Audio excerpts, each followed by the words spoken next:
All right. We got accessories in the mail from my mom for the Viking, and I got the correct bobbins in the mail that I ordered. So it's time to test this out a bit. First thing, I just checked to make sure it was still running okay. I also had to stick a light bulb in it. That's a new LED bulb. It's a bayonet 2-pin. Um, but first things first, I grabbed the bobbins that I ordered. Uh, Vikings use a skinnier than a Class 15. Class 15 is the ones that I have for most of my other machines, but these are narrower overall. So I was just double checking the bobbins I ordered fit into the case there, and then it's time to wind some thread up. The bobbin winders on Vikings are pretty slick. When you put a bobbin on, it automatically disengages the rest of the machine's drive, so you don't have to clutch the hand wheel like on other machines. I had to double check which way it wound and then throw a couple loops of thread on the bobbin and load it up. It filled the bobbin nice and even, so that was good. And then the other feature of Vikings of this era is that they have a low speed drive, and that clutch is the white knob section behind the bobbin winder there. So after you take the bobbin off, if you pop that white knob out, it puts the machine in a low gear. One disadvantage to the winder being on the end of the machine like that is that you have to completely rethread the machine when you're done winding a bobbin. So it's pretty straightforward though.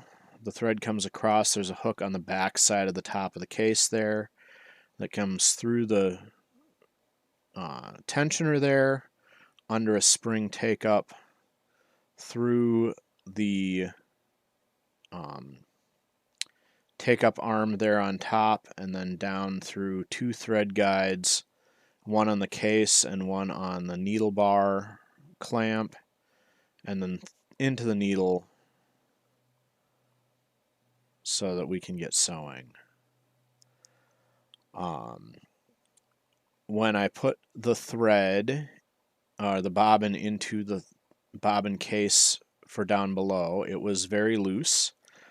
It barely held the thread at all, so I tightened it and had to adjust the bobbin tension to get an even stitch.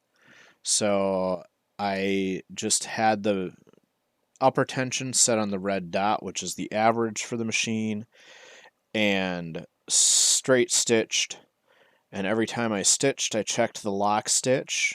If you can remove the bobbin thread from underneath very easily, that means it's not locking properly and there's too much tension on the bobbin thread.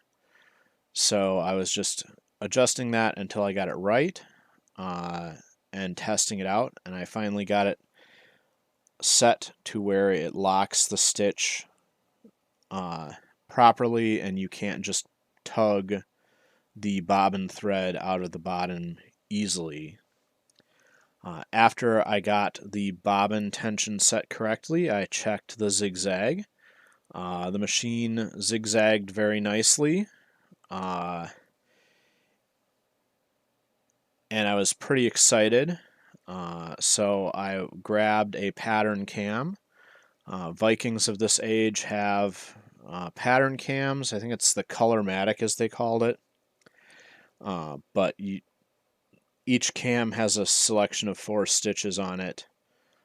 This machine was sold with 3, but all of the cams are interchangeable to all of the machines that they fit. So even if you found, I think there's A through G, if you found a machine that ran, or if you found a cam that's not listed on here, because this machine just lists A, B, and C, you could still put cam D in here and it will stitch. You just don't have the diagram for what the stitches are. Unfortunately, when I put the cam in to see about using it, I discovered that the stitch selector dial, which is the top left knob, doesn't work. So I tried to give it a little bit of pressure to see if I could get it to turn a bit.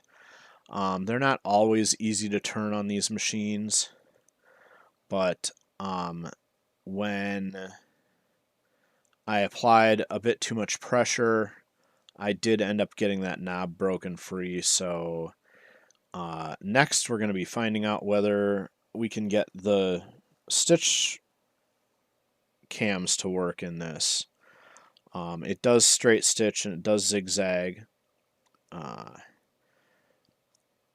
but it would be nice if I could get the pattern cams working, because that would make it a pretty extraordinary machine to use. Even if you barely use the decorative stitches at all, they can be fun to play around with. So that's that. The bobbin adjustment is key, though. This machine, like I said, needed some pretty significant bobbin adjustments for the bobbin case for the lower thread. But otherwise, it's working good, and I'm hoping that in the next couple of videos we can figure out what may have happened with the stitch selection knob and see if we can get the cams working for the fancy stitches that came with it.